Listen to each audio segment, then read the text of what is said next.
So, ma'am, you please continue. Yes, Yeah, sure. Thank you. thank you.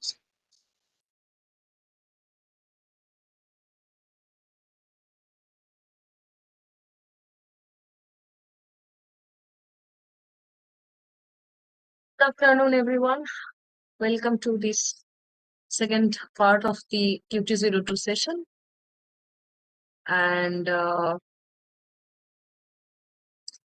we will be starting. So, but first I want to share that it's kind of a sad story what is happening around us in India. So we know that all of us are not really feeling very good, not in a very good mood. We shouldn't be as well. But this is a scheduled one, so we have to take this thing. This is very heartbreaking, and I just hope that like the family members with whom the kind of like sad incident had happened, may just God bless all of them on or give them that much of kind of a support. Yes, Them ma'am. It was really a heartbreaking incident that we had faced as a countryman. So we really just being an hard feeling on this. Yes. absolutely. Yeah. This is very bad situation right now, but I just hope that this will also like be taken care of with in the we are in good hands. I hope so. It will be taken care really well. We'll hit them back. Yeah, sure. Error in any form is never acceptable. So with that note, but anyway, this is a scheduled one, so we will be starting. So a quick recap of what I covered in my last session. Meanwhile, maybe you are covering some other parts. So we covered the quantum mechanical postulates. We have seen last one was a kind of quantum teleportation, and we also covered in the last class a Hermitian matrix and all those stuff, the self-adjoint operators and all those things. So, so today we will exactly continue from that part. I guess I started, maybe I have spent 5 to 10 minutes on the theory part of superdense coding. So I will be starting in a fresh way this thing first, followed by the scheduled contents which were scheduled as per your whatever schedule has been shared with you for today's class. It is a Schrodinger's equation, wave particle duality, all those principles, and a few more extension to what I need to cover or will be a kind of a extended part of Schrodinger equation is what we will be covering today. Their related part, that is, we will start with the Schrodinger equation, which inbuilt will bring into picture the Hamiltonian operator, consisting of the kinetic energy and the potential energy operator, then free particle and the potential energy concept, then particle in a box, quantum harmonic oscillator, and time evolution of quantum states with measurement probabilities. So this is something that we are going to cover. Okay, so today, but before starting, I just want to know that how many of you, how well versed you were with the last quantum gate parts. If I can remember a few gates I covered in the last class as well. Some one of you asked for the like time diagram for that, so that we can understand the time evolution from the computing angle. Since this is very much related to today's topic, just for a computing touch, I want to start with it. I want all of you first, it's kind of an assignment that I'm giving to all of you, class assignment. Please just take a note of this thing and try to solve. Then I will be asking you a few questions. Since you are also, you should be a bit well versed with the quantum gates and circuits theoretically as well as for the Qiskit perspective. So you should be able to tell me what the answer is. Please draw the circuit with me. Then tell me what is the correct output. Just a quick knowledge check. I just want to know that. Where are you currently standing? I'll be giving all of you few minutes. And in that time period, you have to solve it.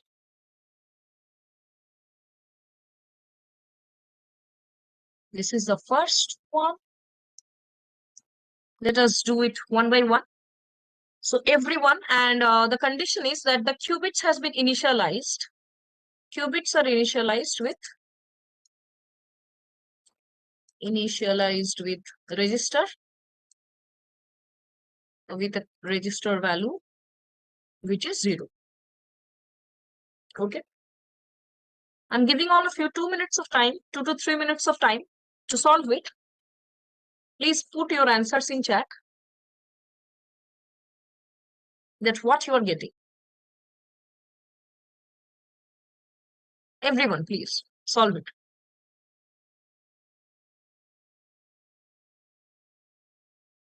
So fundamental quantum circuit based on, as you can see, 3 Hadamard and a few quantum gates, which I already covered in last 2 classes.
I'll be asking very short questions from it as well.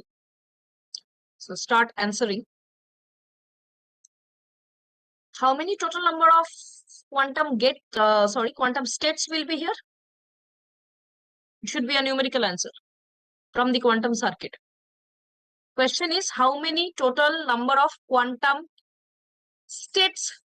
I'm not asking qubits. I'm not asking qubits. Quantum states.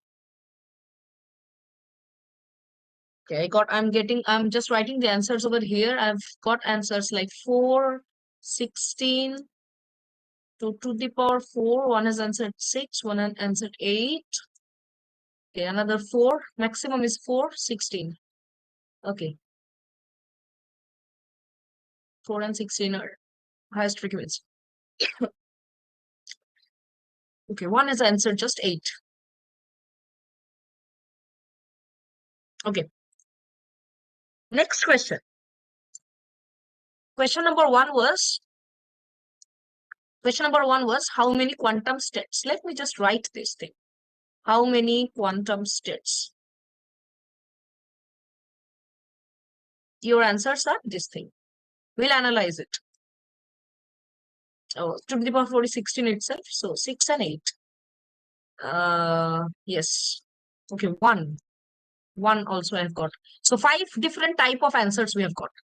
That means we are thinking at least in a set of 5. That different kind of a thought process the participants have. Question number 2. What is the correct answer? I'll be just telling you. Okay. Question number 2 is how many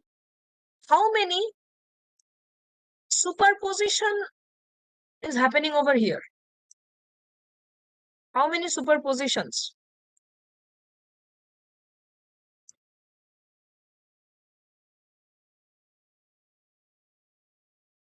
Okay. I'm getting again answer 1 and 3. So it's 1 and 3. 2 also I'm getting.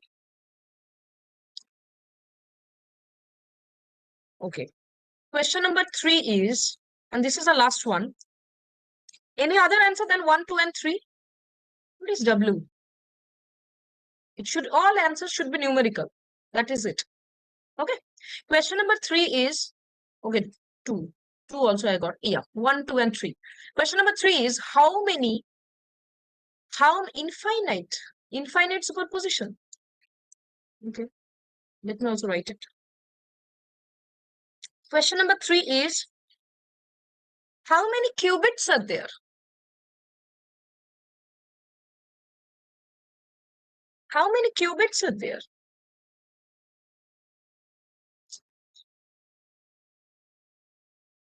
There is a lag today. I don't know why.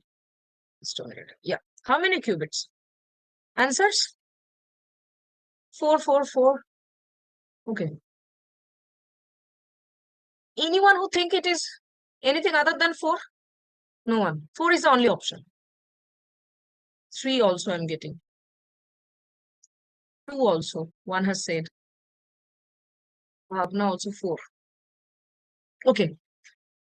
Now let us start digging all your possible solutions. But I will be proceeding from 3 to 1, answering them in the reverse order. And why I have given you 3 questions likewise? Because of course you were wrong at 1.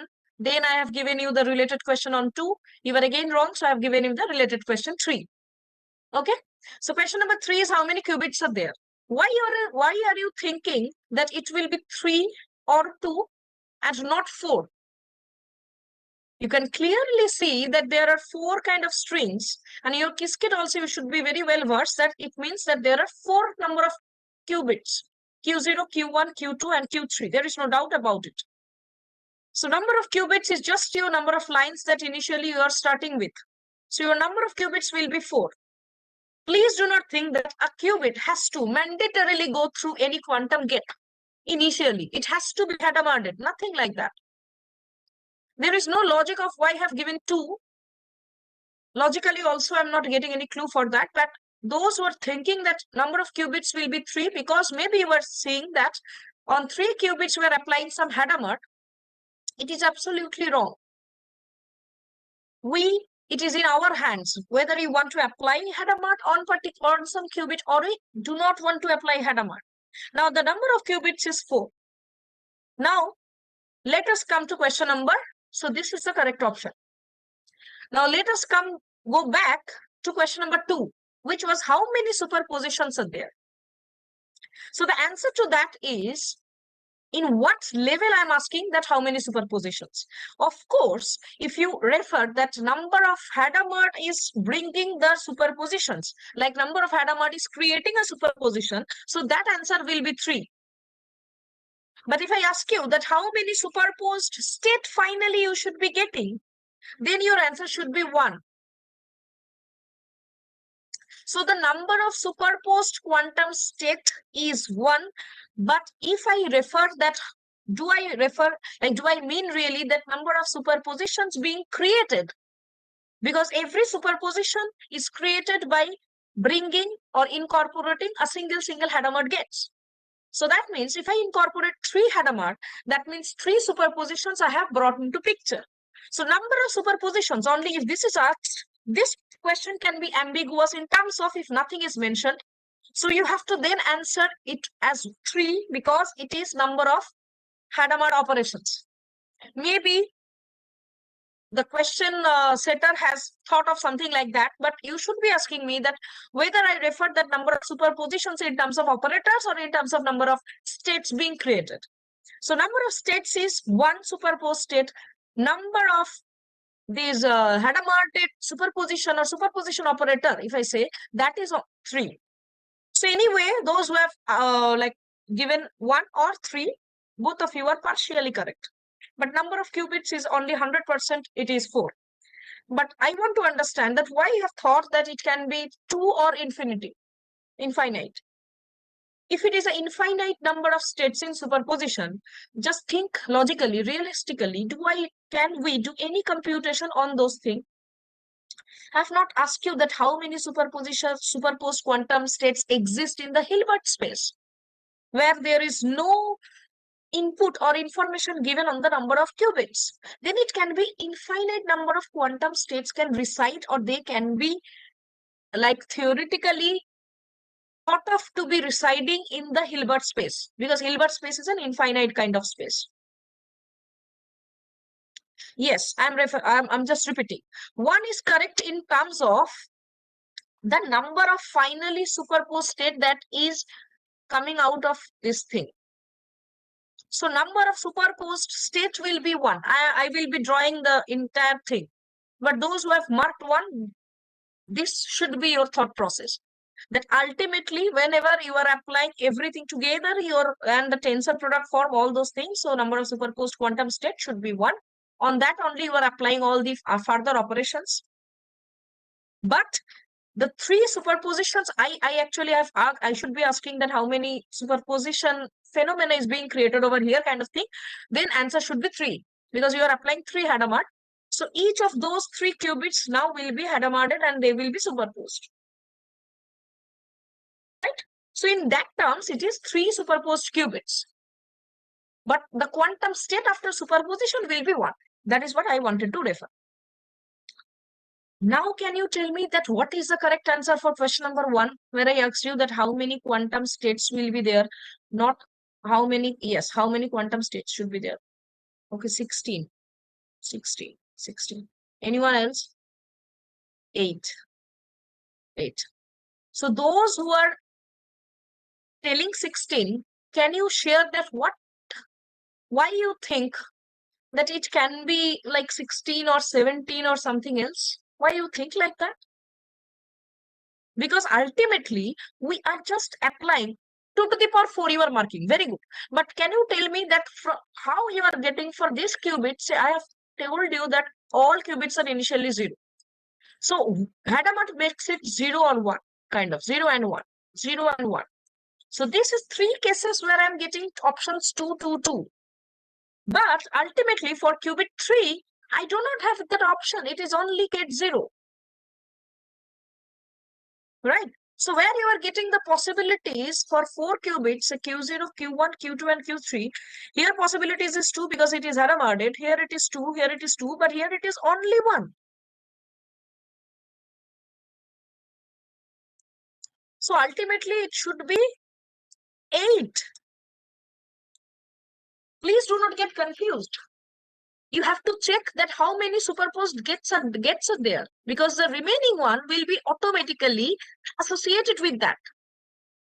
Right? So they will not really bring the superposed state, or they will not increase it exponentially. For exponentially increasing means we have to increase the superposition, and for that we need to incorporate the number of Hadamard gates. So in simple words, if I just give you 2 Hadamard and 2 qubits are nothing like straight, and I'm applying something unitary, anything I'm applying, okay, then it will be only 4 states. 4 states and 4 qubits. Always number of qubits need not necessarily imply that 2 to the power number of qubits will be your number of states. That is only the maximum possible number of states. So since I've incorporated 4 qubits, so maximum number of possible states that is possible is 2 to the power 4, that is 16. But whenever I'm giving you explicitly a particular quantum circuit where I've applied Hadamard on 3 qubits, it will always be 8. That is 2 to the power number of Hadamard gates. That is 8. Now, you might ask me that how it will look like. So what was the correct answer? It is 8. Right. But how many quantum gates individually? Okay, I'm again clarifying. What I have said is, see, you have 3 Hadamard gates. You might be confused with, you might think that we have 4 qubits. So it will be 2 to the power 4. So it's not like the formula. There is no formula in it. That is what I'm trying to say. How it will look like. Let me just draw this one. So initially it was gate 0. Let me write gate 0, gate 0, and gate 0. Then you are applying Hadamard on how many gates? Only on the first, how many qubits? Only on the first 3 qubits. So that means it will now become, there is a lag to break. Okay. So this will become 1 over root 2 gate 0 plus gate 1 product 1 over root 2. Makes it difficult with this one. Let me change the color. Just wait. Still empty a bit.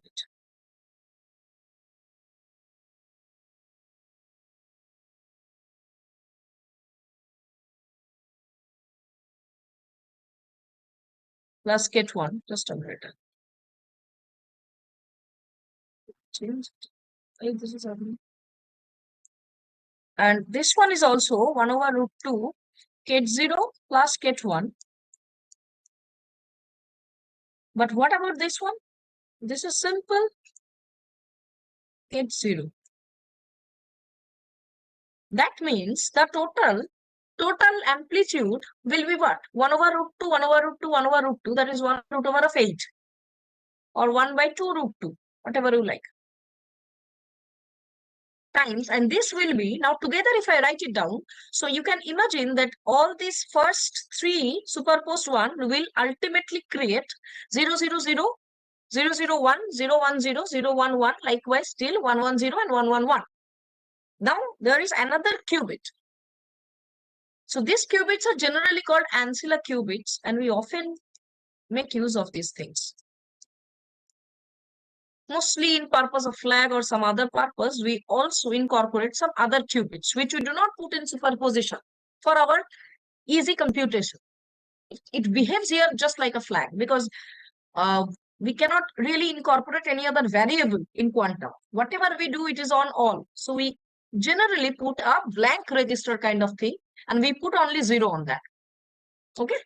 So this will become then 0, 0, 0, and this 0 plus this 0, 0, 1, 0 plus 0, 0, 0, 1, 0, 0 plus 0, 1, 1, 0 plus 1, 0, 0, 0 plus 1, 0, 1, 0 plus 1, 1, 0, 0 plus 1, 1, 1, 0, and this entire thing. So you can see that here I am doing operation on all the 4 qubits. But how many quantum states I am getting? They are only 8. And this is how it will look like. So 0, 0, 0. If you just see it in Qiskit also, you will be seeing something like that. So just you can please do these things. Please just incorporate one gate and see at the bottom how the probability distribution, and you just put measurement wherever you want to, and just see that how different values you are getting. Okay, do these exercises. It will help you to understand it in a detailed way. Put random gates, do the computation first, then put it on Qiskit and see how it works. Then play with the Qiskit thing, like drag and drop any random quantum gates, put measurement, remove a gate, then again see the measurement. See at the bottom also how the probability density curves is like they're changing, and what order you are putting it, qubits, the registers, the quantum states, everything you will be understanding in a detailed way. Okay, so this was the thing. This was the thing. Now the rest of the part is bit easy. I hope all of you is able to do that. So I will not do the detailed one. Now your qubit 1, the Q0, and qubit 2 is your target, qubit 0 is your control. So I'm assuming qubit 0, qubit 1, qubit 2, and qubit 3 is in this way. Only assuming that. Okay. So that is 0, 1, 2, 3 is the order. So this 0 and 0. So no change here also, no change here also, no, here also no. So only here it will be changed. So this state after this next operation, there is a fourth state. Let me write 1, 2, 3, 4, 5. So fifth state will now become 1, 0, 1, 0. Right? Let me write. So fifth state will now become 1, 0, 1, 0. Okay. And your sixth one will now become 1, 0, 0, 0. So sixth one will become 1, 0, 0, 0. And your seventh one will also become 1, 1, 1, 0 and 1, 1, 0, 0. 1, 1, 1, 0. And eighth one is 1, 1, 0, 0. Okay. Now what you are applying? You are applying Q2 and a Z on top of that. Okay. Let me just write. I'm not writing the amplitudes. So after this thing, it will look something like that. Let me write 0, 0, 1, 0. 0, 1, 0, 0, 0, 1, 1, 0 plus all these states, like 1010 plus 1000, 1110 and 110. Now you are applying what? You are applying a C phase gate, right? This is a C phase gate. Control is Q2, target is Q1. That is C phase Q2, Q1. It's written in this way. So this will make your, this is your Q2 and this one is your Q1. So in this way, everywhere you have to check. Right? What is the logic? If Q2 is 0, that is the control is 0, you don't have to do anything. If control is 1, you have to change the phase. Okay? Means if target was 0, phase change means plus 0, minus 0, nothing. If it is 1, then you have to make it what? Minus 1. So the logic is this thing. So on control, like when control is 1, then if it is 0, it will be 0. If it is 1, it will be minus 1. Considering the control is 1. So that means it will be anyway no change. It will be also control is 0, 1, but target is 0, so no change. Here also control itself is 0. Here control is 1 and target was 1. So this one will now become minus 0, 1, 1, 0. Then this one also no change, 1, 0, 1, 0. This one also, and this one also will change. So minus 1, 1, 1, 0. So this is not flipping, rather this is changing the phase. Okay, and this one also no change. So this is your resultant one after C phase, and last one was a Q1 to Q3 C node. So Q1 to Q3, there was a C node. That is control node. So C node Q1 to Q3. That means it will become 0, 0, 0, 0, then 0, 0, 1, 0. Then this one will become, this is 1. Okay. So 0, 1, 0, 1 minus 0, 1, 1, 1 plus 1, 0, 1, 0 plus 1, 0, 0, 0 minus this thing, that is 1, 1, 1, 1 plus 1, 1, 0. This is what you will be ultimately getting.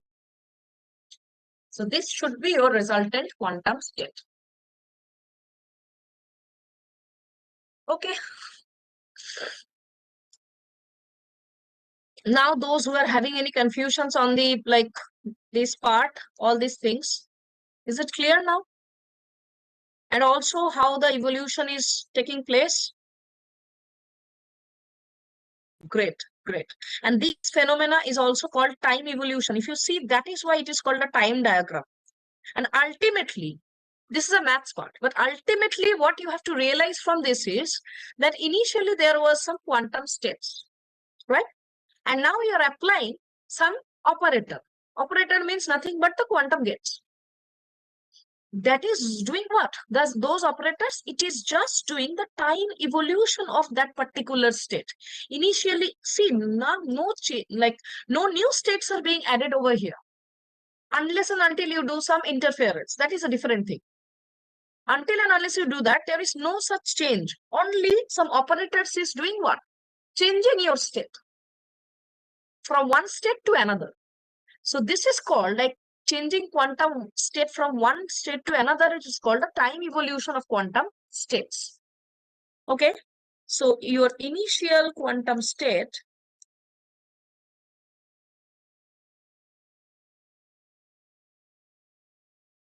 flip of second state and fourth state. What you are referring? I mean, which gate you are referring?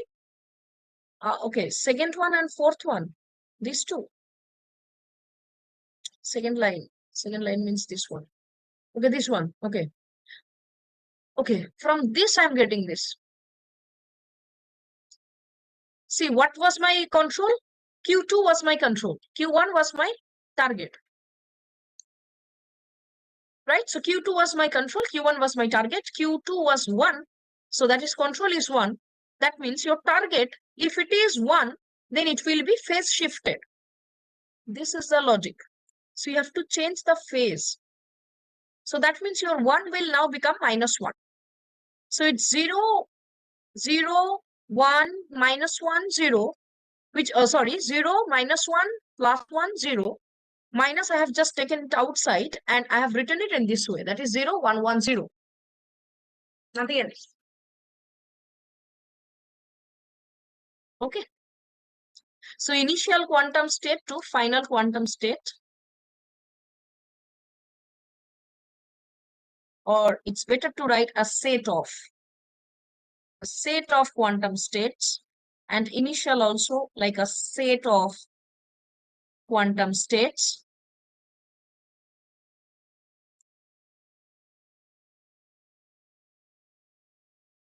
And this is time evolution. This particular thing is called time evolution of quantum states.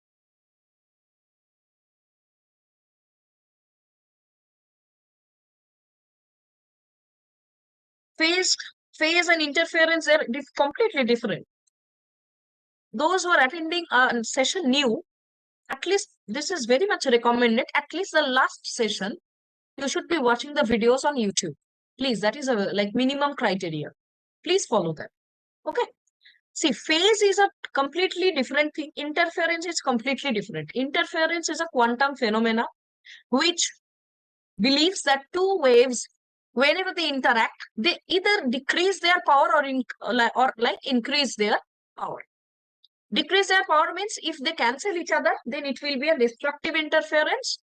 So in destructive interference, the quantum waves ultimately will be deleted. That means the options or number of quantum states will be deleted, which means the probability of the remaining states will be more. I've been explaining this thing to you that if I remove, I can do 10 choices. If I remove 5 choices, then initially each choice had a probability of 1 by 10. But if I remove 5 choices or say 4 choices, now the remaining 6 choices will have the probability of 1 by 6. And of course, 1 by 6 is greater than 1 by 10. So in case of a destructive interference, the probability or the probabilistic amplitudes, they increase. And the vice versa model is there for the constructive interference, where two waves often bring new waves into picture. When that happens, that means your quantum states will increase, meaning your options will be increasing, meaning your choices will be increasing, which implies that your probability or associated probability with each of those states or probability of obtaining each of those states after measurement will automatically, logically decrease. What is meant by 1 to -1 in Z-gate? Please refer to Z-gate. This is not a Z-gate. This is a Pauli Z-gate. Please refer to last two classes. These are part of quantum gates. That is why I thought of giving you this recap. Otherwise, how will you be understanding the remaining things? Remaining quantum circuits. You'll not be understanding. Everything what is it? What is a truth table for? What is a matrix for? Please refer it. For just today's understanding, this is a phase gate which looks something like this. Z gate looks something like this, 1, 0, 0, -1. It is a 2 cross 2 gate. Okay. Okay, I'm giving explanation. Please listen now here. See, it's a simple like maths. This gate 0, I hope you know that it is represented by the column vector 1, 0. Just you multiply, it will ultimately remain the same. That is, Z on 0 will keep it only 0. Similarly, if you just do this on ket 1, right, then it will, if you multiply, it will ultimately become 1 into 0 plus 0 into 1, which is 0, and this one is -1. That is minus of 0, 1. That is minus ket 1. Exactly same thing I have written over here. That is Z on 0 will keep it 0, Z on 1 will keep it -1. Okay? The one who were asking it right now, is it clear now? This is what I have written. But in the circuit, it's not only Z only performs this. This is a controlled phase gate or control Z gate. And logic of control is Z gate will be activated, just kind of your activation or kind of like in multiplexer or in digital logic, we often use that kind of symbol for enabling the combinatorial circuit, just like that. Okay. So if the enable signal is on, then only that operator or that gate will be applied. Otherwise, that operator or that logical gate will not be applied. Simple. Okay. So from that recap, time evolution I have described to you, which is a part of this thing. Part of what? Part of your quantum computing angle. Okay. Now, what I will do is I will first share the Schrodinger and the remaining part. Then I will push the super tense coding links. Okay. Now we will be entering into more of the theory and more of the quantum physics or the quantum mechanics angle. This was like mostly the computing thing, but now we will be going through the more of the theoretical interpretations. Okay. As per our syllabus. Let us start. So the first one was a Schrodinger equation.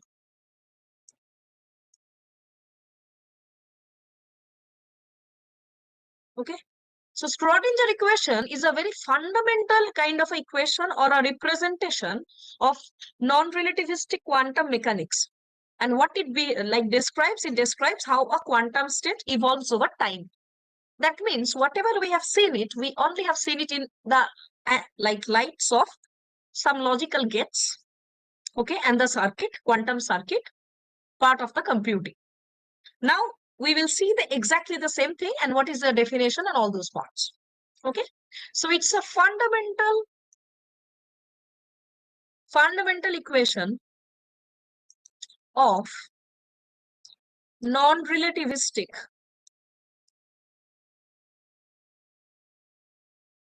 quantum mechanics. Quantum, I'm just writing Q, okay?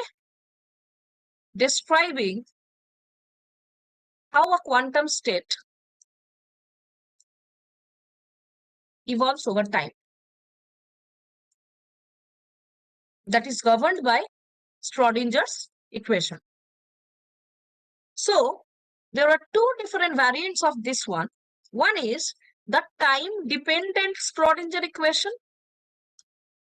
the time-dependent one.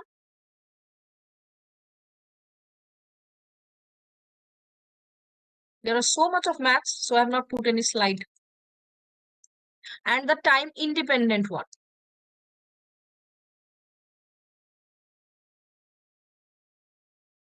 Schrodinger equation, right? We'll see all of them, both of them one by one.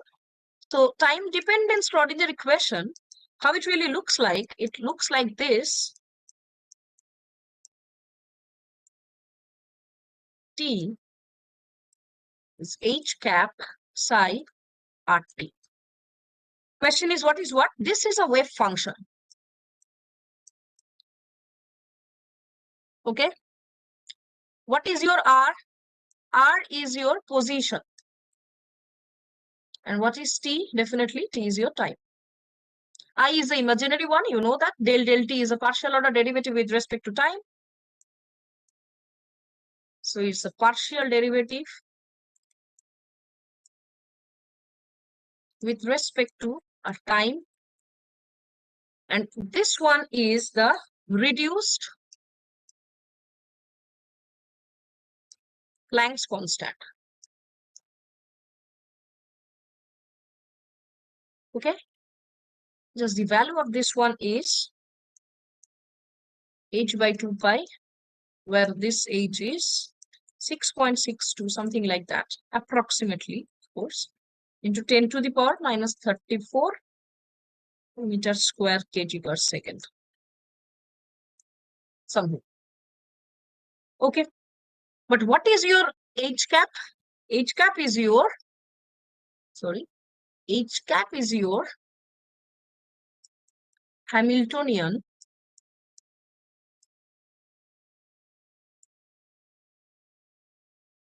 operator, also known as the total energy operator.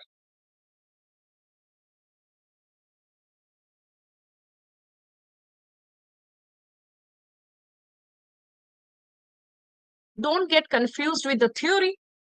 That is why I started with computing. Now I have jumped to quantum mechanics. Then again, I will map it back to computing at the end. So both way, it will be clear to all of you. Don't worry about that. Okay. So this is the Hamiltonian or the total energy operator, and this thing is again the wave function. Okay. And the time independent Schrodinger equation is when your system's potential energy, or say PE, let me write it in this way, is not a time dependent thing.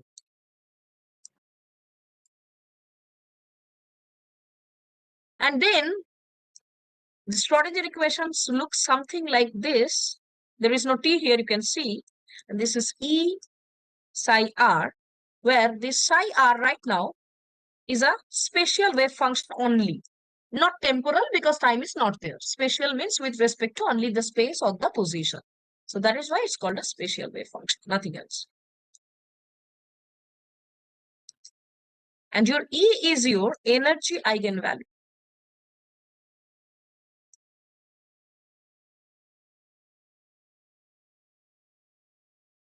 Okay. Okay. Now Hamiltonian,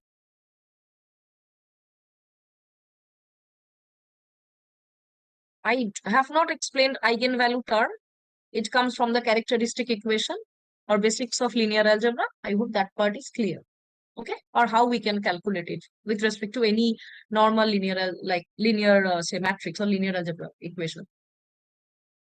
Okay, considering that all of you know or at least have a basic understanding of eigenvalues and eigenvectors, I have not described this thing earlier. I'm just assuming that you know that. So Hamiltonian is nothing but, so total energy operator I have written. So it's a addition or summation of these two energy operators, where this T is your kinetic energy operator and V is your potential energy function or so operator. Okay. Now, that means if H is equals to this thing, then this T can be written as minus H cap square by 2m gradient square plus this VR, where this part is the kinetic energy operator and VR is the potential energy function. And here, what is your M? M is the mass of the particle.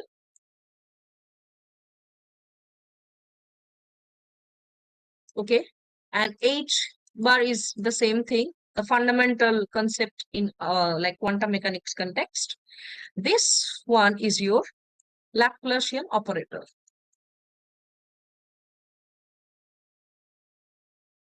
And in 3-dimension Cartesian context, Cartesian coordinates, this can be represented as del square del x square plus del square del y square del square del z square.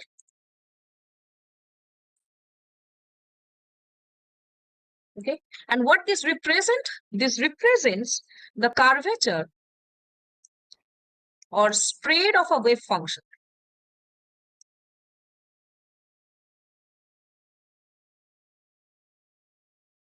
And this is responsible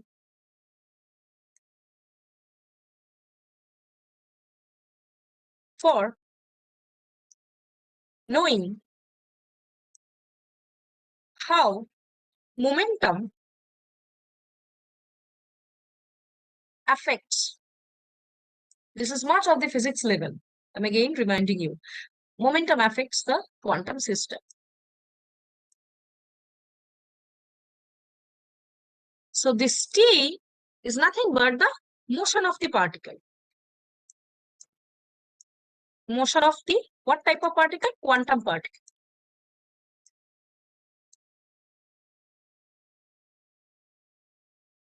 And this is okay. And in with respect to classical, in classical, say, kinetic energy is this thing. But in quantum mechanics,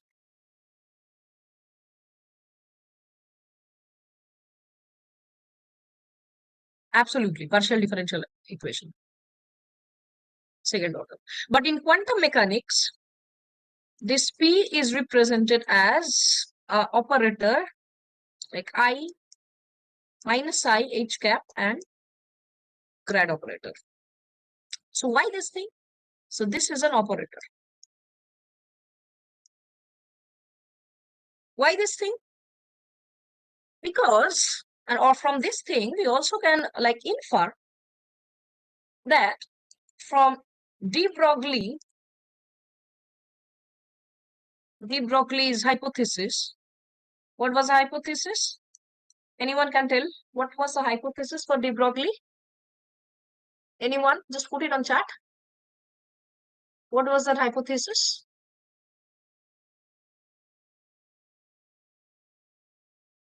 Absolutely. Thank you. The wave-particle duality, which believes that light behaves both as a particle form and the wave form. Yes, wave-particle duality. So your delta is this thing.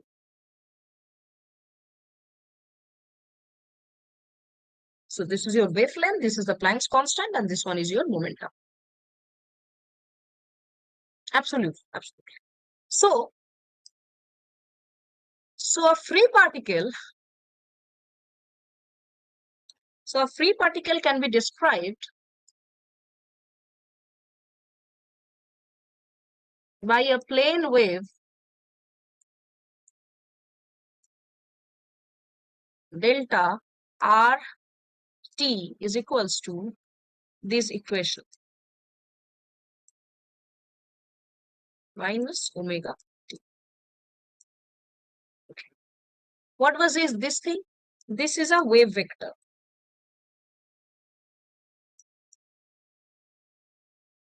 Okay, which is a function of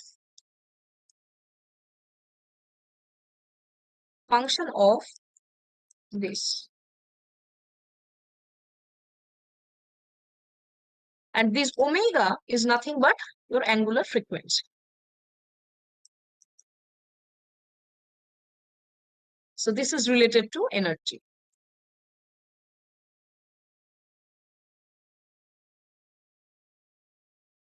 Okay, now applying this grad or gradient operator, right? Gradient operator to the wave function,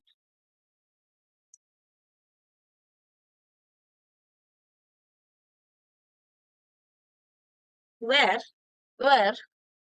this A was your amplitude, right? K was wave vector and R is nothing but the position vector. So in terms of X, Y, Z, I can write in 3-dimensional Cartesian coordinate. So this is a position vector. There is a GTED today with the writing. So maybe, anyway, if there is an issue, let me know.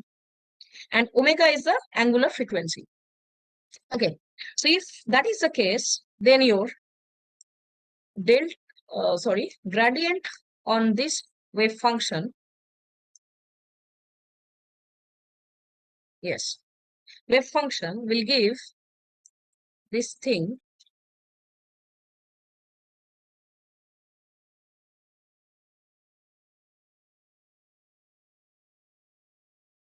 so now multiplying both sides,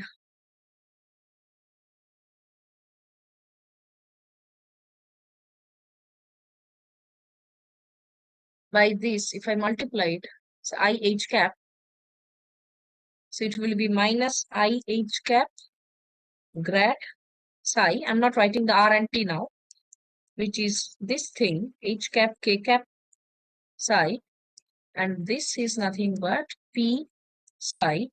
Therefore, p is nothing but this entire thing.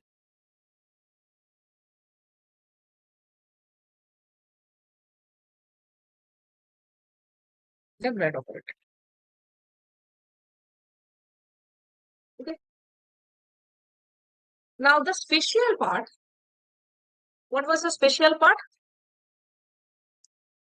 So now the special part, that is the r, okay, of the wave function, which is psi r equals to a e I k into r, only this part, where this, now this will become, considering that your delta square is del x square, or del square del x square, that is second order, this will be this thing, first order derivative, partial, this thing. So this will act on scalar field and gives a vector field, showing how scalar changes over your time, over your space.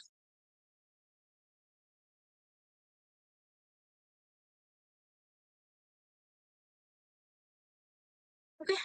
Now on applying this delta, or this is not delta, I'm sorry, this is grad, it's better to say grad, to psi r, which was this thing. Okay. So now what we will be doing is, we will be applying each partial derivative to the exponential function, exponential part, this part. So the exponential function here is nothing but vector k dot r. So if you do it, it will become, ultimately all the coordinates will vanish and it will look something like this, kx, then ij k, it will be automatically cancelled out and all those stuff. So it will be kxx kyy plus kz z, where k has these kx ky kz component, and r initially had the xi plus yj plus zk component, and on the scalar like product, I'm getting this thing. So the psi r, it will become now a e to the power I into this entire thing. Now I will be replacing with this, so it will become k1x, sorry, kxx plus kyy plus kzz. Now if I do a del x of psi,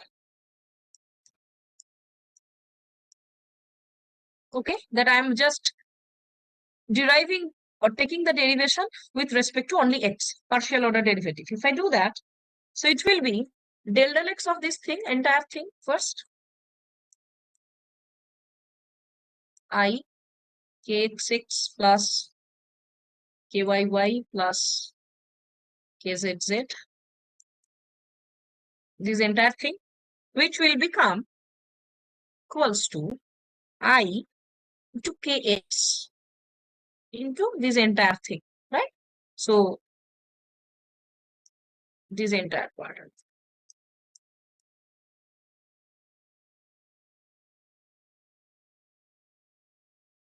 Z. So this is nothing but, this entire thing is psi r. So it is I kx and psi r. Now similarly, if it is del x of psi r is giving you I kx psi r, then we can similarly write.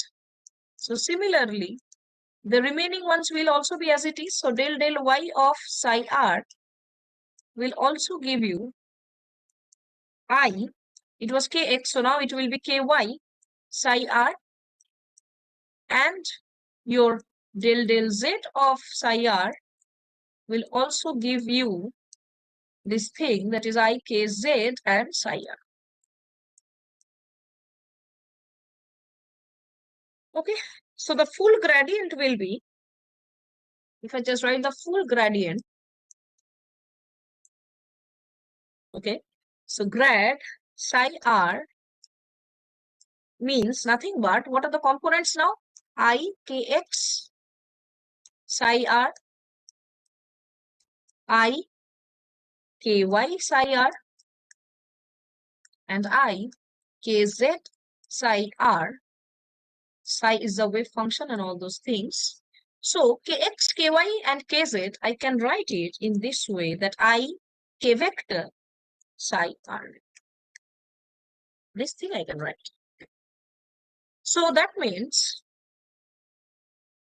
okay, this thing I can write, assuming that k vector is nothing but kx I cap plus ky g cap plus kz into k cap.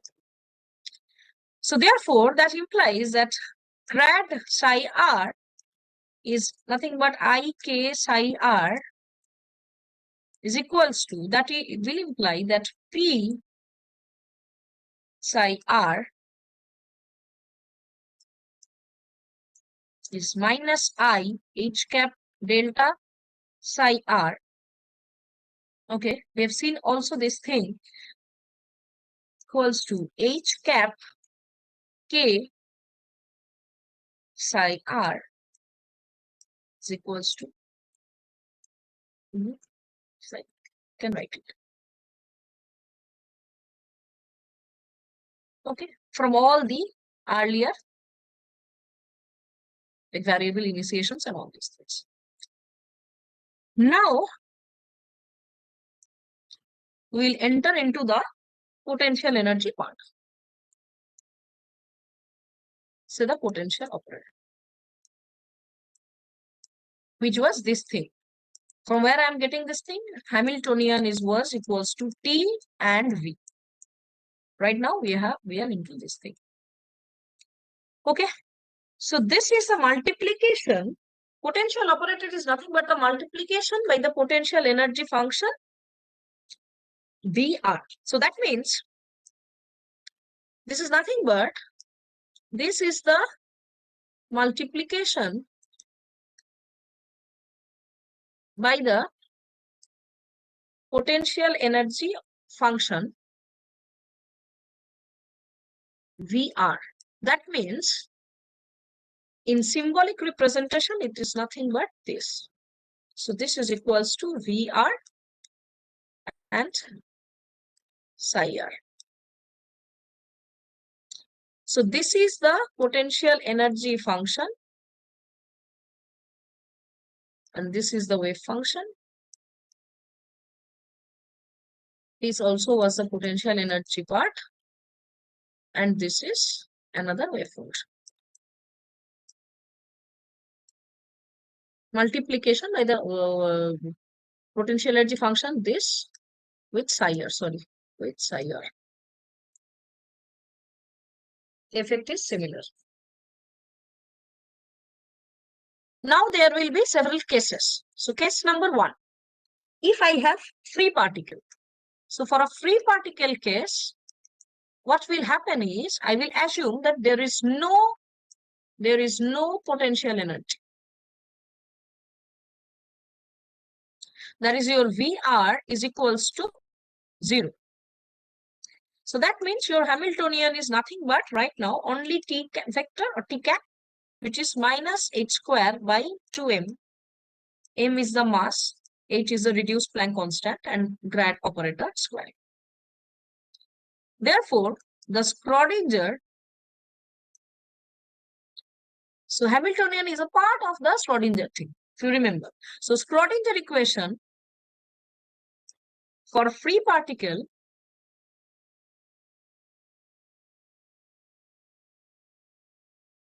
will become minus h cap by 2m crack square psi r is equals to E psi r, where E is the energy eigenvalue of the system.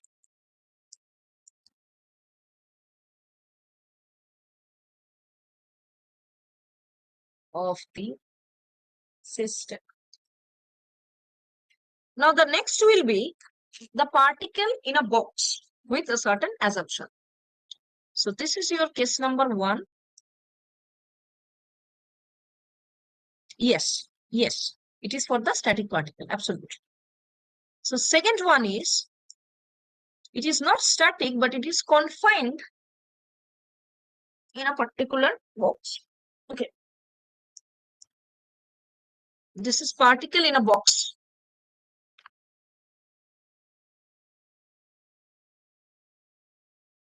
So that is an infinite square wall. Logic is like something like that there will be a boundary, and within that boundary, it will be the potential energy will be 0. But potential energy will be infinite on the boundaries. So representation will be something like that into 0 for 0 less than x less than L, assuming 0 and L are boundary.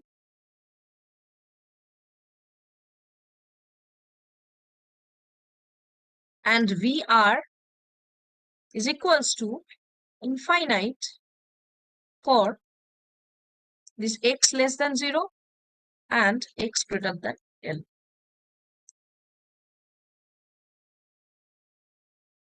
So that means a particle confined in a box cannot escape, and the potential is 0 within the box, but it is infinite at the walls. That is, it is perfectly confined.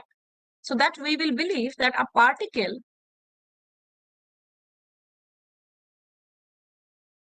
confined in a box cannot escape, and the potential is 0 within the box, but it is infinite at the walls.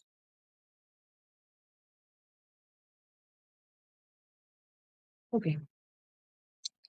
So the solution part, the Schrodinger part actually,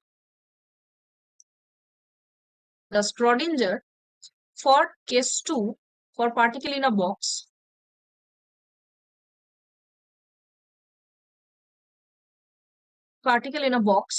is something like this, 2m square psi x by dx square. Yes. And E psi x. Solution.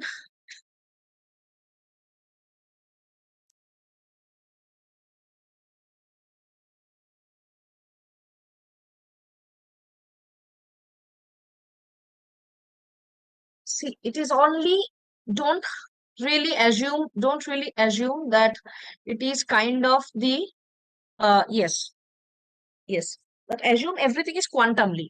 Okay. So it's, I mean, if this is the behavior of the wave functions, or say light, which is nothing but say photons, or any kind of quantum dot that you can, quantum particle you can think it of, but it is, everything is happening quantumly. Okay. So this is very, very minute level, or very, like, whatever is there, it is like microscopic. So just keep it in mind, it's not classical, it is a quantumly everything is happening. Okay. So the solution or to the wave function will be a sinusoidal function.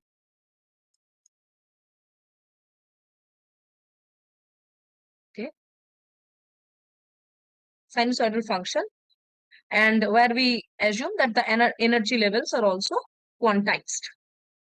So the general equation, finding the general equation and the eigenvalue calculation, this is pretty complex. We do not need to go there, just understand it.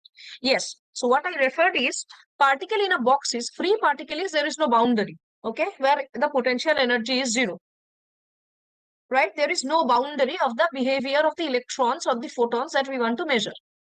So Hamiltonian behavior is completely different there in that case. Now the second one is it is a particle or the quantum particle in a box where we believe that it is a kind of an infinite square wall. So there is kind of some hypothetical boundaries that is there, which is a 0 and L, and within that boundary or say within that limit range, the potential energy will be 0. That is, it will behave as a free particle within a box, but with certain boundaries. But at the edge of the boundaries, or say wall, or say box, its potential energy is infinite. So that is absolutely a complementary behavior. Only that means, what does it mean? What does it mean is only within that box, except the boundaries, it will behave as a free particle. And in all these scenarios, the behavior of the quantum system is different.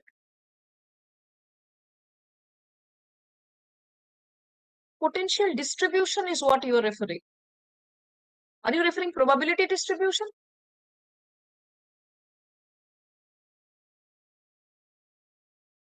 Or say potential function? It is, see, I'm not describing. Maybe you are, no, this is similar, like same thing, but nothing like potential distribution. It's just like that. If you think this as a density function or kind of that, you can think it like that. Because ultimately energy, it's like a density function. Likewise, you can think. We are just assuming that within the wall, it behaves like this, like a free particle, no energy, but it has the potential of having the potential energy at the boundaries. Whenever it is on the boundary, it will behave in a separate way. That is it. Absolutely. Absolutely. Energy gets quantized in this way. See, these are all the behavior, what these are all about. This is not a ball actually. Don't think like a big ball and it's hitting the boundary. Nothing like that. It's just the behavior of quantum particle with respect to the time evolution. That was our ultimate target. So how the energies or how the wave functions is behaving. We ultimately want to measure that. So within this wall only all the energy levels will be quantized. This is just like that. Okay. The third one is that the harmonic oscillator.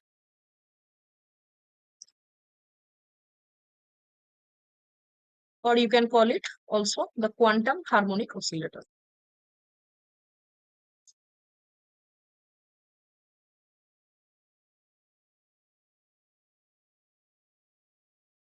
Okay. So in quantum harmonic oscillator, potential energy is quadratic in the position. Okay. So this is the case where the potential energy is quadratic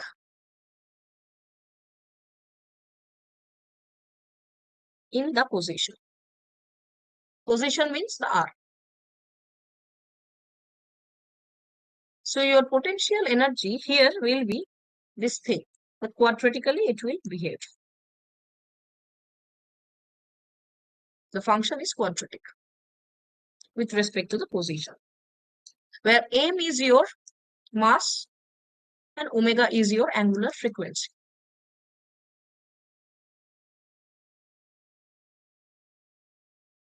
So therefore, your Hamiltonian can be written as the kinetic plus the potential, which is this thing with a negative sign, by 2m delta grad square plus this part. Okay. And the Schrodinger's wave equation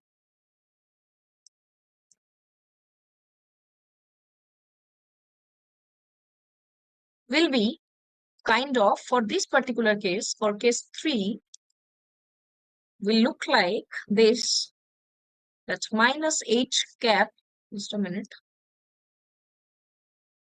by 2m grad square, the bracket, let me write, plus half m omega square x square, this operator, times psi x will be e psi x.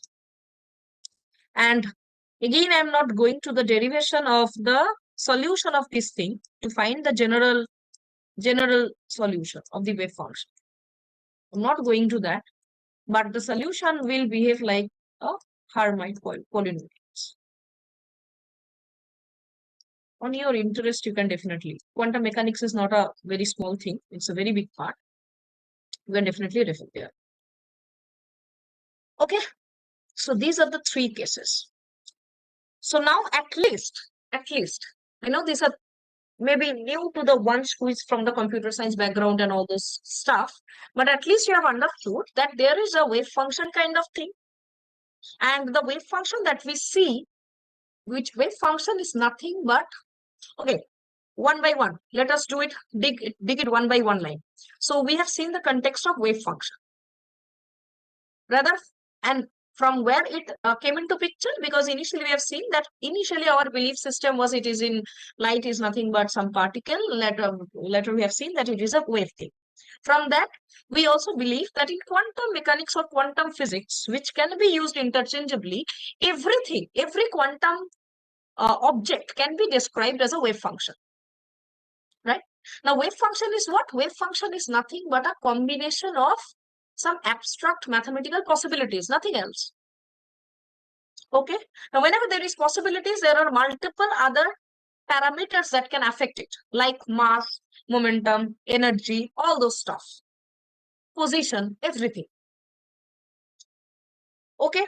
And you also know from Heisenberg's uncertainty principle that never for a particular quantum particle or for anything actually in the world, we cannot measure 2 things if that is moving, a position and the momentum.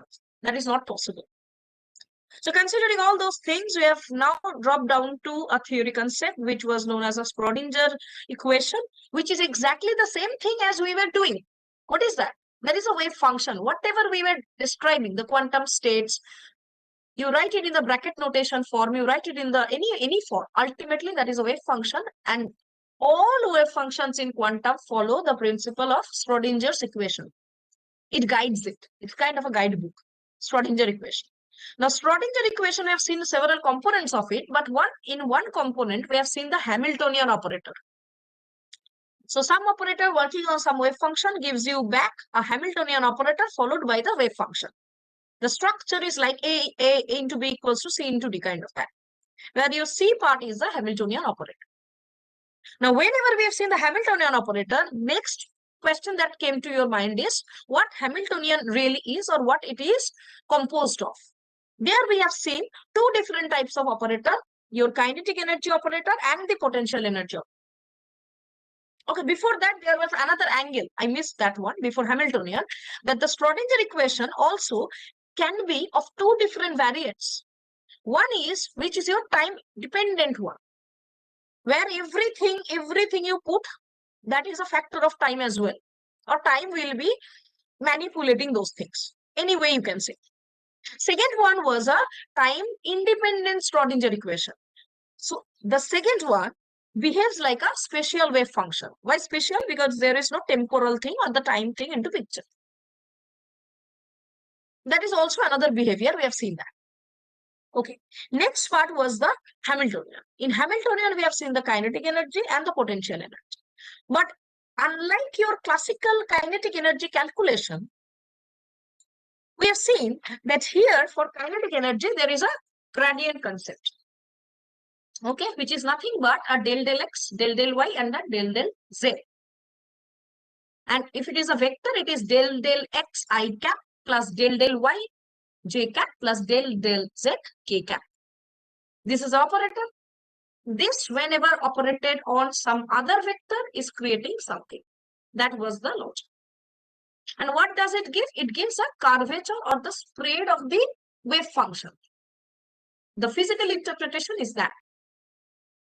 That is how the entire quantum space, not the state, the quantum space is being generated. So in the, I'm not sharing anything. I'm not writing anything. I'm just describing it. So now you can understand, just try to map it that whenever we are introducing that grad operator, and now we are just assume that it is kind of a space. In the entire space, now your quantum states are residing. I am not writing anything. I'm just describing it, kind of recap. What we have seen, a quick recap of that, so that our interpretation is clear. I'm not writing anything. I'm just sharing the screen. It should be a like blank white screen. Is that the case? Yes, nothing is showing. I'm not writing anything. I'm talking. My voice should only be audible. Follow the instructions. What I've said, that I'm just giving the recap of what we have said. Okay. Anyway, so those who are following, I guess now you have understood that the flow is broken. Sorry. So we have seen, yes. Yeah. So the quantum space I was talking about. So once we have applied the gradient operator, it was a quantum space altogether. Okay. And here is where we applied the grad operator for the first time, where I applied it. Yes, I've written somewhere. So it's kind of a space. Yes. Okay. Curvature or spread of a wave function. Yes. So it's kind of giving me a quantum space now. And our prime motto is clear. That is, with respect with the Hamiltonian and the Schrodinger, ultimately, we want to check the time evolution of the quantum states over a quantum space. That you should be understanding. Okay. Now, the primary physics part is over. Again, we will slowly enter into the computing part. So application of this thing, so there's a concept in quantum known as quantum phase estimation, where we'll be primarily seeing this thing is in Shor's algorithm. It's not a part of the like QT-02 schedule, but whenever you've seen that, we'll see the quantum phase estimation and quantum Fourier transformation, kind of that. They're kind of like related concepts. So quantum phase estimation is the process of extracting eigenvalues, process of telling you the phase, okay, of a particular wave function. So it also believes in extracting the eigenvalues of Hamiltonian. Now I'm writing, it should be now visible screen. Okay. And this has an application in Shor's algorithm.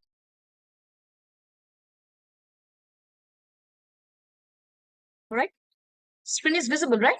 Now you're able to see what I'm writing.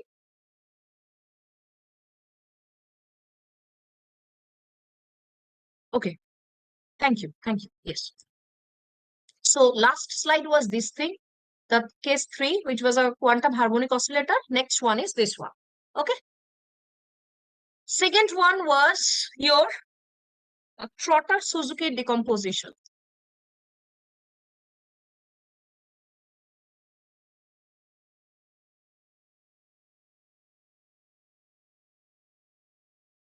So this is also a very important application of these Hamiltonian and all the stuff. So this is used in order to simulate Hamiltonian evolution. I'm just writing H. Hamiltonian evolution efficiently by decomposing the Hamiltonian into smaller parts, where each can be implemented,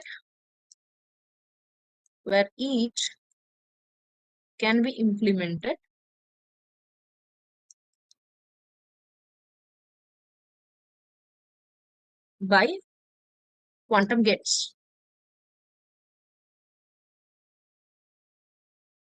That is a wave function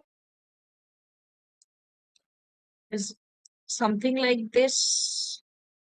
Now you are breaking it. The entire wave function, you are actually putting certain barriers, and now you are applying quantum gates. So kind of a discretizing something that you can do. Okay. Okay. So let me give you an example. Yes. Yes, absolutely. Absolutely. Kind of. Let me give you an example. Can anyone tell what is the time now? Is it already 3 or 3:27? Okay. So no break. Sorry. It's planning for a break, but we don't have much time. So now we will see what we already have seen, all the components together through an example. So all the physics and all the components, whatever we have seen, the Hamiltonian, we will merge all of them. Oh, you are so precise with the time. Thank you. Thank you. So the problem is, please at least write this part down, everyone, in your copy or somewhere if you have. So time evolution of a single qubit, I will be writing the problem, then the initial steps, and what is our goal. Then we will solve that. Okay. So the problem is a time evolution of a single qubit in plus state. What is plus state? You should be knowing it. Under time evolution, focus, under, superposed with respect to K0. So it's a 1 and 1. So plus state under Pauli Z. Okay. Or sigma Z. Or often it is represented as Z. So they are all similar kind of stuff, nothing else. Under Pauli Z Hamiltonian. This is just to tell you the language, the theory language, and what we already have seen. Just a like smudging of kind of all the concepts.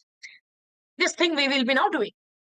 See the time evolution of a single qubit in plus state under Pauli Z Hamiltonian. It seems to be a lot of things, but let us do that.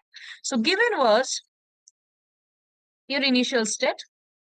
As you can see, initial state, that is what? Your Ket plus, which is nothing but 1 over root 2 Ket0 plus Ket1. This part is known to all of us. So the Hamiltonian is what?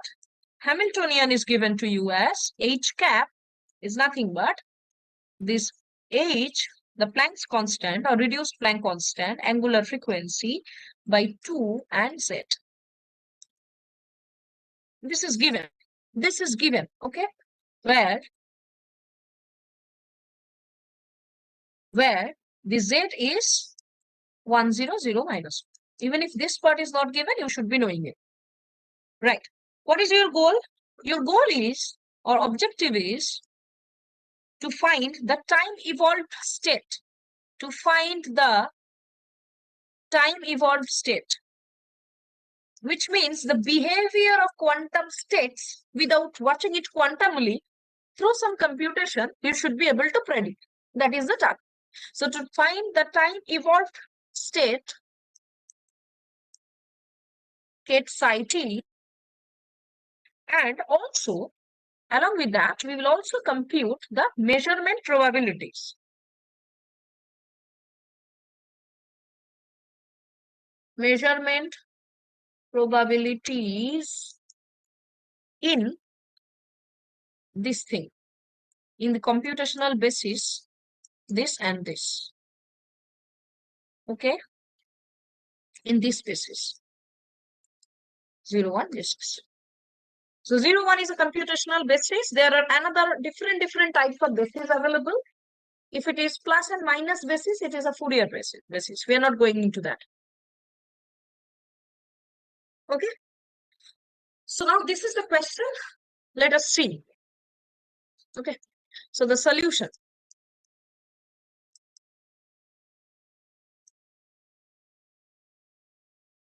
Initially, you know that what is your QT-0 and QT-1, everything. So your QT-0 is nothing but 1, 0. Your QT-1 is nothing but 1, 1. And your QT. So initially, your initial state, that is QT size 0. Size 0 means at time t equals to 0. Okay. This is not thing. This is not QT-0. Just remember, size 0. Overall QT means the behavior of wave function psi at time t equals to 0. Okay, just remember that. So that will be your 1 over root 2 times this is QT-10 plus 0, 1. That is 1 over root 2 QT-1 and 1. Just I am adding 1 plus 0 is 1, 0 plus 1 is 1. Now the second part is computing the time evolution operator. So okay, let me just a minute. Let me write. This was your step 1. So this is your step 2. So in step 2, what we should be doing? We have now initial state. That is the behavior of wave function at time t equals to 0. Now step 2 is we will be computing the time evolution operator. Means ultimately we want to express it. Express what? Express this entire thing and all this stuff in the lights of matrix. That is our only target. I have told you that if you do not know anything or stuck anywhere, just try to first reduce it to the matrix form. So that is the next step. So next step is we will compute the time evolution operator.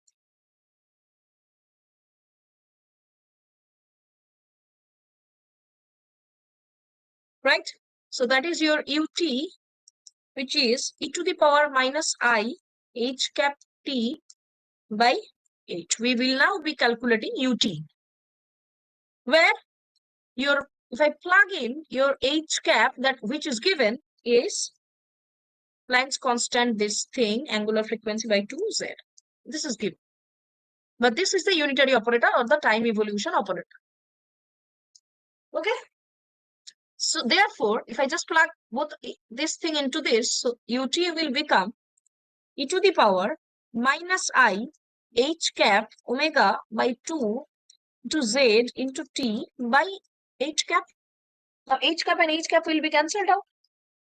So it will be e to the power minus I omega t by 2 and z. Now, again the concept of Hermitian, since Pauli Z is Hermitian matrix, okay, then your z square or sigma z square, again I'm writing z and sigma z are same, capital Z and sigma z.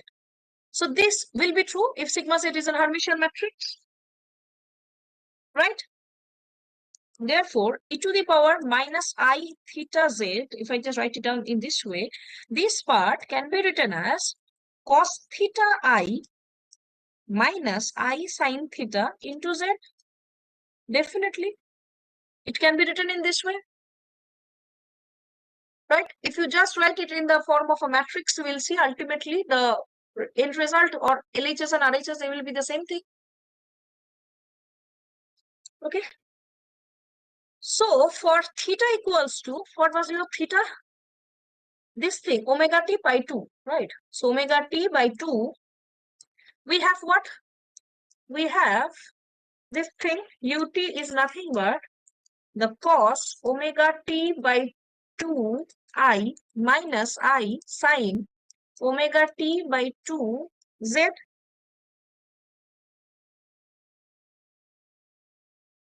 Right? Now I is what? It is identity operator 1, 0, 0 and 1. Z is what? It is a Pauli Z operator or simple phase operator 1, 0, 0 minus 1. It also is coming from e to the power I pi, where e to the power I into e to the power I pi, where it's cos pi plus I sine pi. So I sine pi part is 0 because sine pi is 0 and cos pi is minus 1. So from there it is coming. Okay. So it's a 1, 0, 0 minus 1, a special case of like rotation or phase operator.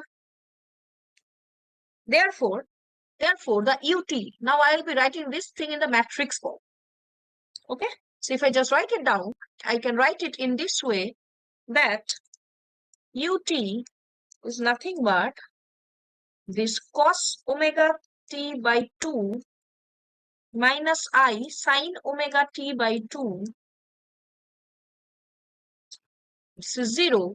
This one is 0. And this one is cos omega t by 2 plus I sine omega t by 2. Now, what is this entire thing? This is nothing but e to the power minus I omega t by 2. This is cos omega t by 2 and minus I sine omega t by 2. Where it is coming? From the Euler's theorem. E to the power I theta is nothing but cos theta plus I sine theta. Okay. So that means this matrix can now be alternatively written as e to the power I omega t by 2, 0. This is 0 and this is e to the power plus I omega t by 2. So this one is finally your time evolution operator. Now, first step is figuring out what was your initial state. That is done. Step 2 is finding the time evolution operator. The operator that will help you to experience the time evolution of the quantum states. That this is the UT. That part is done. Now, what is the third step? To apply this. To apply what? To apply UT on your initial state in order to understand the time evolution. Okay? At time t. That was your target. So, in order to get your psi t, you should be applying your UT on psi 0. So, the next step 3 is obtaining your psi t. And how you can do that? Which is, let me write, the behavior or state of quantum system, or say alternatively, I'm writing all possible interpretations. So wave function psi at time t. How I can do that? For that, we have to do apply ut on psi 0. This is psi at time 0. T equals to 0 and this is t equals to t. So therefore, your ut on psi 0 will look like something like this. This was your e to the power minus I omega t by 2. This is 0. This is 0. This is e to the power I omega t by 2. And this one was your, sorry, there was a 1 by root 2. Yeah. And this one is your 1 and 1. So if I just multiply them, it will become 1 over root 2 will be as it is. And on multiplying this thing with this, it will nothing but it will become e to the power minus I omega t by 2 into 0 plus 0 into 1. So it's minus this one. So this is I omega t by 2. And this one will be 0 into 1, that is 0, plus e to the power I omega t by 2 into 1, that is e to the power I omega t by 2. Right? Now, what do I mean by this? From this, I can write it down in this way, that it is nothing but this into, now within bracket, let me write, e to the power minus I omega t by 2 ket 0 plus e to the power I omega t by 2 ket 1. I can write. Why I can write? Because ultimately this is the position for 0th ket 0 and this is the position for 1th. I'm writing, not first, 1th, just for the convention. And so it's ultimately e to the power minus I omega t by 2 is nothing but some amplitude that is associated with ket 0, and e to the power plus I omega t by 2 is another amplitude with it, which is associated with your ket 1. So this is your final psi t. Okay. Now, what was this? Like, say, the goal was two things. First part is done. We already have calculated the time evolved state psi t. What is the next thing? We have to compute the measurement probabilities. Okay, this is what we have to compute. That is a step 4.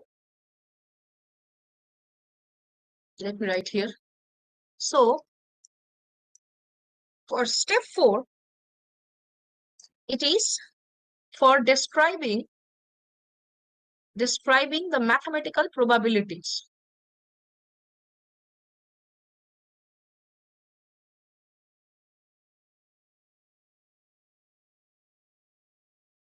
Okay, so this is your QT-0 and psi t. So this will become 10. Why? Because QT-0, this is draw 0, so this is 10. And psi t was your 1 over root 2 e to the power minus I omega t by 2 and e to the power plus I omega t by 2. Why I'm writing in this way? Because there is a matrix multiplication, nothing else. So on multiplying, what I will be getting 1 over root 2 times this one is 1 into e to the power minus I omega t by 2 plus 0 into e to the power I omega t by 2, that is 1 by root 2 into e to the power minus I omega t by 2. So this is the projection. But in order to get the probability, what we should be doing? So projection is nothing but the probabilistic amplitude, right? Which we get through the inner product. Now the next step is what? We have to apply the probability. Therefore, the probability, say P0, is nothing but this entire thing, the amplitude or the projection operator, this thing's modular square. So that is 1 over root 2 e to the power minus I omega t by 2, this entire thing whole square. Okay, so now this part will be nothing but 1 over root 2 whole square, which is half. Now we are left with this thing e to the power I omega t by 2 square. Right? Now, see this thing. We know that if we use, this is nothing but an identity. So that is, if e to the power I theta is there and a modulus of that. So that means theta cos modulus cos theta plus I sin theta. So this is an identity, or let me write from the identity, this thing. So this will become nothing but root over of cos theta square plus sin theta square. Right? So complex number x plus iz. So modulus of x plus iz is nothing but root over of x square plus y square. Similarly, so this one is root over of cos square theta plus sin square theta. We all know that cos square theta and sin square theta is 1. So this is 1. So that means modulus of e to the power I into any angle, anything, that is ultimately 1. So that anything, if it is like minus omega t by 2, that is e to the power I into minus omega t by 2. Minus omega t by 2 is your theta. If that entire thing is there, so that means it is, this entire part will be boiled down to 1. So this is half into 1 square, that is half. So half is the probability of getting your P0. So therefore your P0 is equals to half. And similarly, if you do it for P1, you will see that that part is also half. So this is how physics and computing, or mechanics and computing, are very much interdependent. In order to understand why in computing, you need your physics, and in order to do how in physics, you need computing. So this is nothing but a how and why they are mapping. Okay, now let me know the time, please. What is the time now? Anyone, please. How close are we to 4? Okay, we have 15 minutes. Sure. Okay. So then we will just be covering from where we left for the super dense coding. Okay, it's a new topic.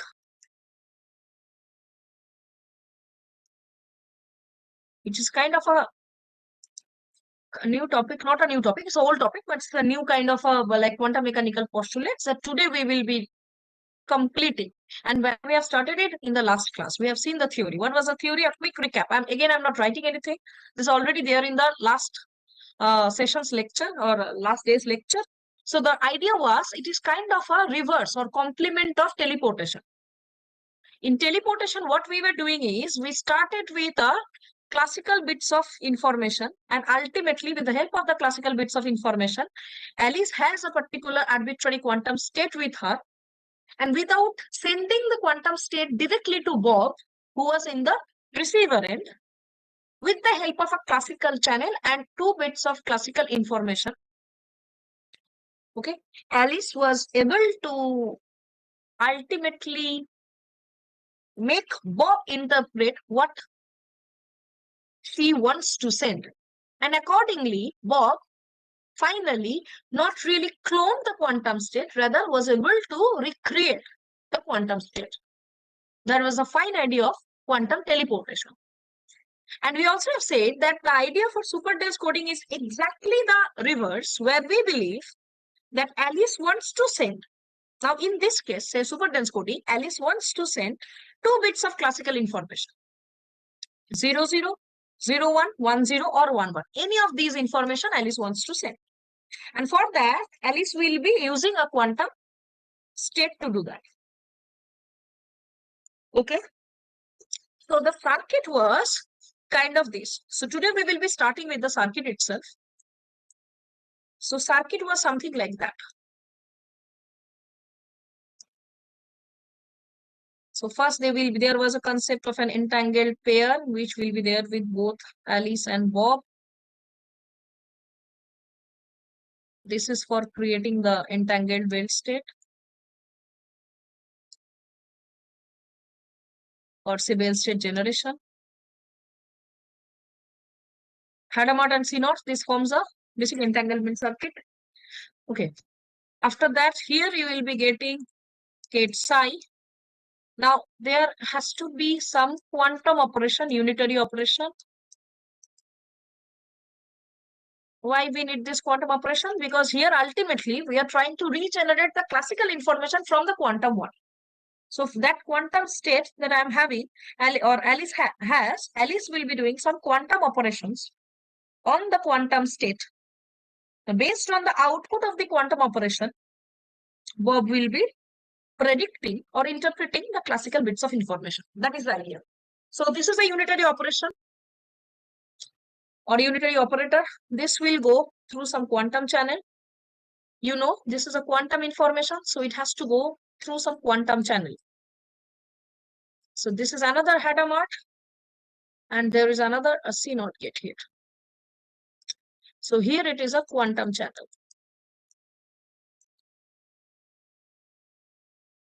This one was a quantum channel. And this part is nothing but the, this part is nothing but the weld state measurement.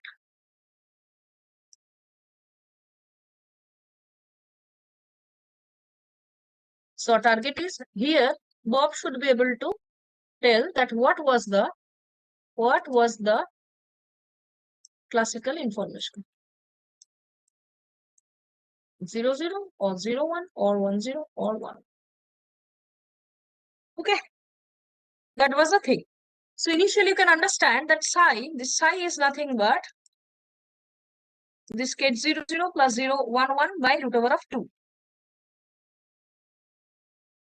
Till this part also we have seen. Now we will be directly looking into what are the unitary operators that Alice is performing on her part of the qubit. So this is Alice's part of the qubit. This is Alice's part of the qubit. So I'm writing A and A for Alice, and this is B and B. Remember, all the quantum operations that I'm applying, it is only on the Alice's part of the quantum bit, nothing else. Okay.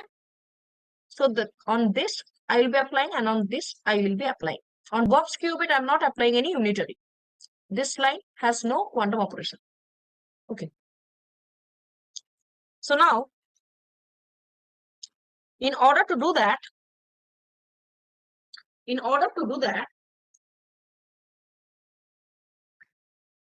say, so it was initially 0, 0 plus 1, 1 by root over of 2. This was the Bell state, and Alice wants to do Alice's operation only on Alice's qubit.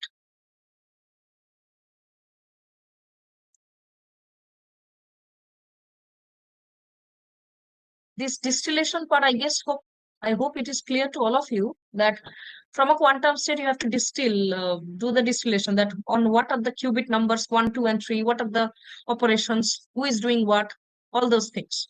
Okay. So say now, what Alice can or say wish to send to Bob, either 0, 0 or 0, 1 or 1, 0 or 1, 1. Based on that, Alice will be doing 4 different type of quantum operations. Either of them. Okay. So say Alice wants to send the following. Any of them. Any one of them. Accordingly, she will be doing the operation. Say 0, 0. Okay. Alice does nothing. Simply send it to Bob. Okay. Just send it. If Alice has 0 and 1 or wants to send 0, 1, then Alice will be on that unitary. She will be performing this thing. What is that? That is on her qubit X is applied and on Bob's qubit nothing is applied. Right? That is the thing. So that means your this part and this part will now be flipped. X is nothing but the NOT gate. So just flip it. So it will be 1, 0 plus 0, 1 by root over of 2. If it is 1, 0, then Alice does this thing. I times say sigma y or Pauli y matrix, and this is this I. Okay. Now what will be it? Let me write what was sigma y or say y. Anything you write. It was 0 minus I and 0. So here Alice is applying I times y. So I sigma y will be, I will be multiplied over here. So it is 0, it is minus I square, it is I square, and this is 0. So this is 0, I square is minus 1. So this is ultimately 1, this is minus 1, this is 0. So if you apply this on qubit 0, we have to do it. And if it is applied on qubit 1, we have to again do. Let me do it over here. So if the 0, 1, minus 1 and 0, this gate is applied on say qubit 0, which is 1, 0, then it is 0 into 1 plus 1 into 0, 0, and this one is minus 1. That is you are getting minus 1. Okay. And in the reverse case, if it is 0, 1, minus 1 and 0, and if this is your 0, 1, so in that case, if you multiply now, you will be getting 0 into 0 plus this, that is 1 and 0. So that is you are getting a 0. So if I write it down, it will be, together I can write that minus 1, 0. This 0 will now become minus 1. So it's a minus 1, 0. And this 1 will become only 0. So it's 0, 1 by root over of 2. That will be now the condition of the Bell state. So 3 cases is done. Only the remaining one is 1, 1. Okay. So for 1, 1, it is this operation. Why I am writing everywhere in the right hand side or say the second part I, because on Bob's qubit, I should not be applying anything. But since I'm applying this entire thing on the Bell state, I'm just writing, I'm putting both the things. Okay. So that is why in Bob's part of qubit, there is no change. So this I will be applying. Now you know what it is, right? So if it is 0, it will keep it 0. If it is 1, it will make it minus 1 kind of that. So that means 0, 0 will be as it is 0, 0. And 1, 1 will now become minus 1. and second one will remain as 1, so it will become minus 1, 1 by root 2.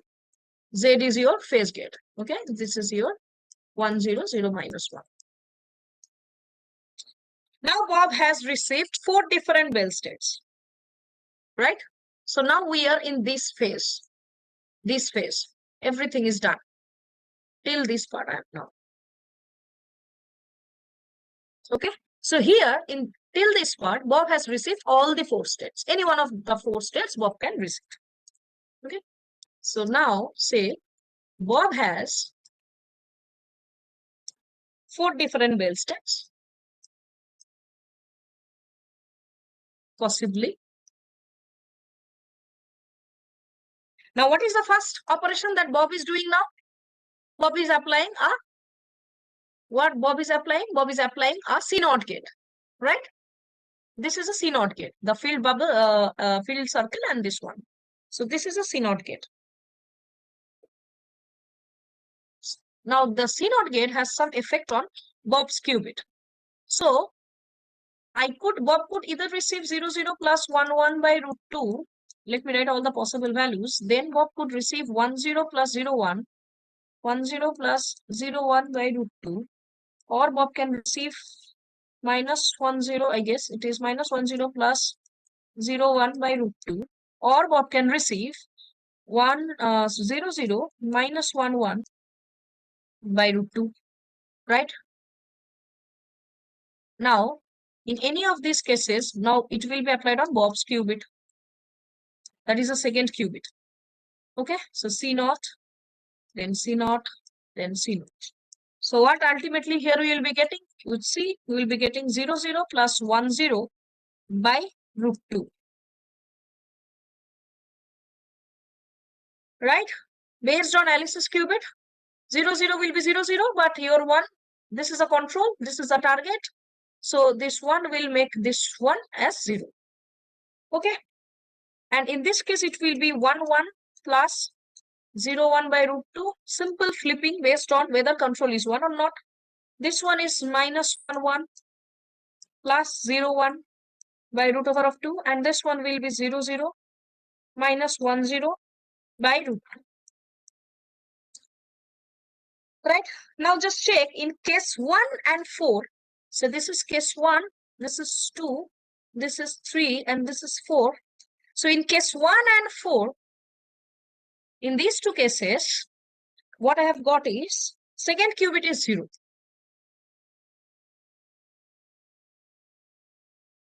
Okay, this is what I can observe. And in second and third one, what I can observe is that second qubit is 1.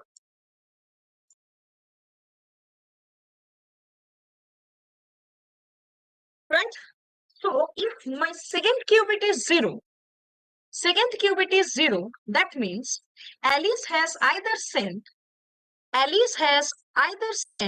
0, 0 plus 1, 1 by root 2, or say this thing 0, 0 minus 1 by root 2. That means either it was 0, 0 or 1, 1. If my second qubit is 0, either it is 0, 0 or it is 1, 1. Similarly, if my second qubit is 1, it is either 1, 0 or it is 0, 1. You can see it over here, right? Either it is 0, 0 based on the qubits. So it is 0, 0 and 1, 0, 0, 0, 1, 0, second qubit 0. So you can see either it is 0, 0 or 1, 1. And for the 2 and 3 number case where it is second qubit is 1, it is either 1, 0 or it is 0, 1. Right? So that means if second qubit is 0, Alice has sent probably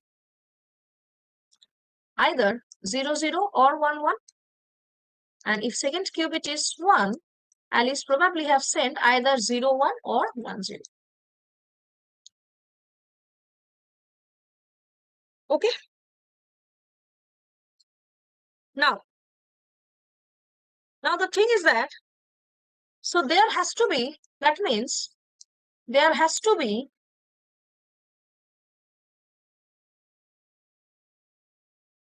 combination logic for received qubits.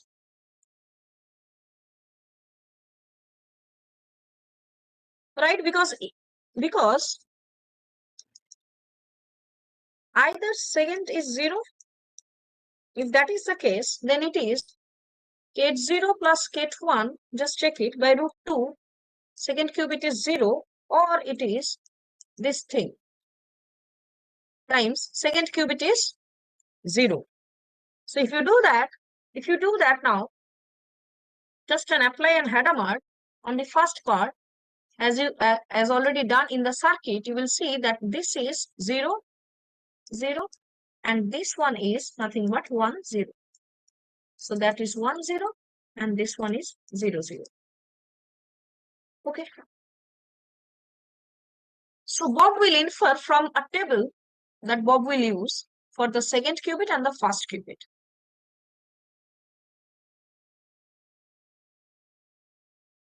Right? So if the received qubits can be either 0, 0, or it can be 0, 1, or it can be 1, 0, or it can be 1, 1.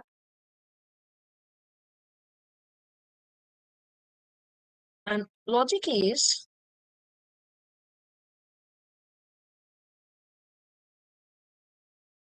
for 0, it can be either 0, 0, 1, 1, or it can be 0, 0, and 0, 1.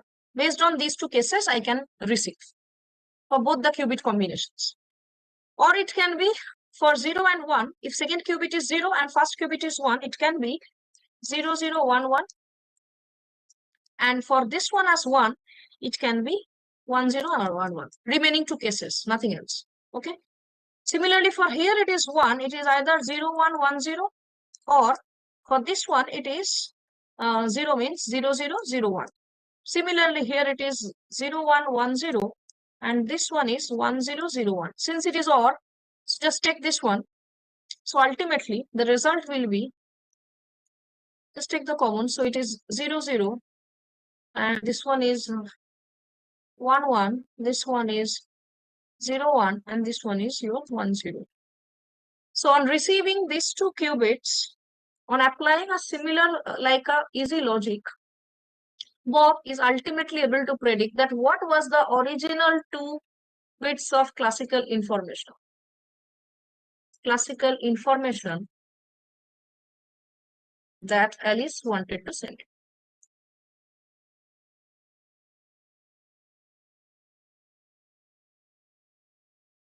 Okay.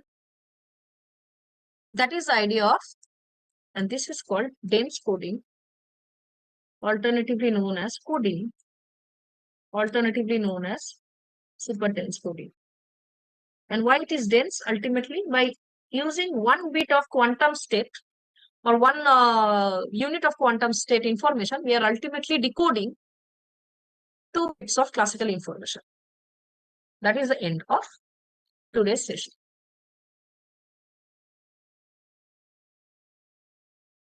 Okay. So it's already 4:05.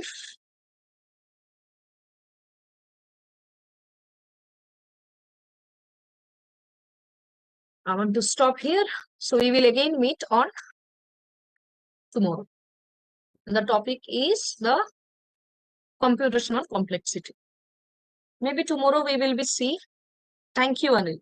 Thank you, Anil. Oh, you are writing it privately. 4:05. Thank you. Okay. So it is tomorrow we will be seeing a lot of the classical computing part. Primarily, it will be based on the computer science oriented parts from the classical in order to understand the computational complexity for the classical systems. Thank you. Hope to see you all tomorrow.